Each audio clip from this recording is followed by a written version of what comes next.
membawa Kristus kepada bangsa-bangsa dan bangsa-bangsa kepada gereja Tuhan. Adiwira 17 Oktober 2025. Bilangan bab 11 ayat 29.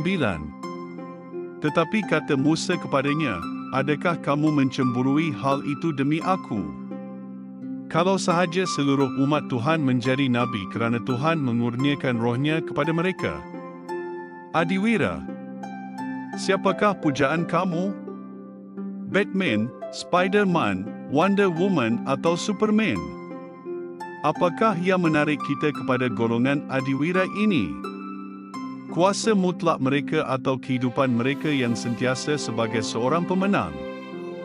Pada tahun 2023, Kevin Feige, dalam ucapan penyampaian ijazah kepada mahasiswa dan mahasiswi di University Southern California, USC, terus mengingatkan mereka bahawa walaupun wira-wira itu hebat, mereka tetaplah manusia yang mempunyai kelemahan dan boleh gagal juga. Kevin ialah Presiden Marvel Studios dan juga siswazah USC. Dia mengatakan bahawa kuasa mutlak mereka mungkin menjadikan mereka ajaib, tetapi apa yang menjadikan mereka wira ialah keraguan dan kegagalan yang mereka harungi dengan langkah-langkah yang berani. Adakah kamu merasai diri seperti seorang adiwira atau seorang wira yang beriman? Tidak juga. Seperti Musa, kita adalah manusia yang mempunyai kelemahan. Kita juga menghadapi kesusahan, keraguan dan kekecewaan serta kegagalan dalam kehidupan. Musa dianggap sebagai adiwira dalam Perjanjian Lama, iaitu seorang wira yang beriman. Tiada nabi yang lain seperti Musa, tetapi dia juga seorang manusia yang lemah dan memerlukan pertolongan. Walaupun Tuhan telah memilih Musa untuk memimpin Israel dan meletakkan rohnya ke atas Musa untuk menyampaikan firman-Nya kepada umat Israel, Nabi Agung Musa yang dihormati itu sering meragui kebolehan diri dalam memimpin umat Israel. Malah, Musa mengadu kepada Tuhan tentang bangsa Israel yang suka bersungut. Apa yang menjadikan Musa seorang wira yang beriman bukanlah kejayaan diri atau kekuatannya. Dia menjadi wira kerana dia mengaku betapa dia memerlukan pertolongan Tuhan dalam kehidupan dan pelayanannya. Imannya tidak menunjukkan kekuatan dirinya tetapi kepada perjanjian Tuhan akan roh Tuhan. Musa tahu dia tidak dapat melalui kehidupan atau memenuhi panggilannya tanpa roh Tuhan.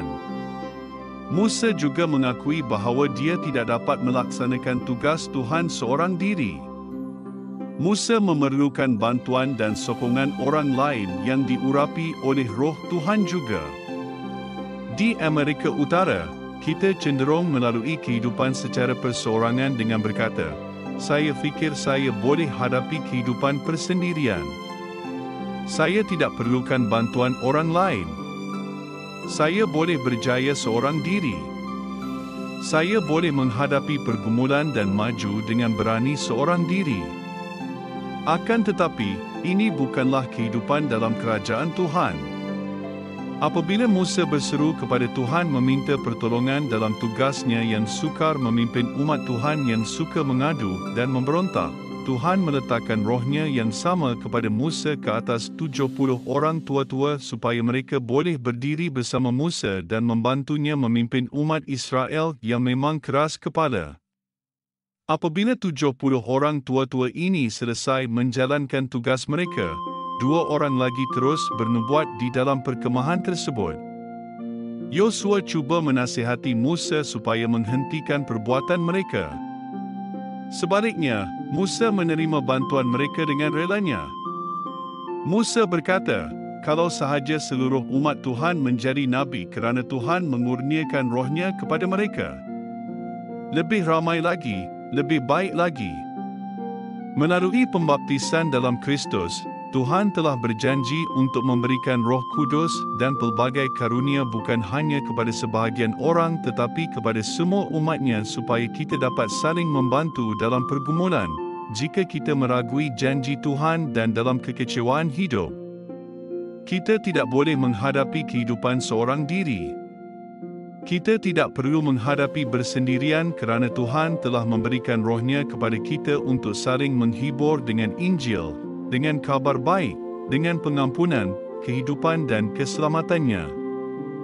Bapa Syurgawi, terima kasih kerana mengutus Roh Kudus, penolong kita yang tinggal bersama kami, supaya apabila hidup menjadi sukar, kami dapat saling mengingatkan diri dengan kata-kata kehidupan dan keselamatan Yesus. Dalam nama Yesus kami berdoa. Amin.